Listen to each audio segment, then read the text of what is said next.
সিলেট উত্তর পূর্ব বাংলাদেশের একটি প্রধান শহর। একই সাথে এই শহরটি সিলেট বিভাগের বিভাগীয় প্রধান শহর। প্রাকৃতিক সৌন্দর্যে মণ্ডিত এই শহরটি বাংলাদেশের অন্যতম গুরুত্বপূর্ণ শহর। আমাদের আজকের গন্তব্য সিলেট জেলার গোয়াইনঘাট উপজেলার জনপ্রিয় পর্যটন স্পট জাফলংয়ের উদ্দেশ্যে। ঢাকা থেকে সিলেট কিভাবে যাবেন, কত টাকা খরচ, সব থাকবে আজকের ভিডিওতে। চলুন শুরু করা যাক।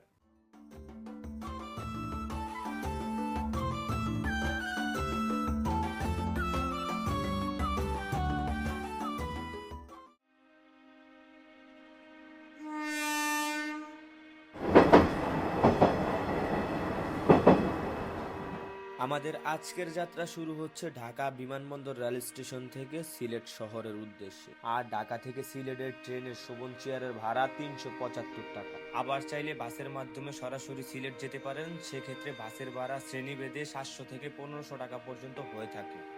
ট্রেনে যেতে চাইলে ভ্রমণের ১০ দিন আগে টিকিট কেটে রাখা ভালো, পরবর্তীতে টিকিট না পাওয়ার সম্ভাবনাই বেশি। জেনে রাখা ভালো, ঢাকা থেকে সিলেটের দূরত্ব প্রায় ২৩৬ কিলোমিটার। এই পথটুকু পাড়ি দিতে আমাদের সময় লাগবে আনুমানিক ৭ ঘন্টা।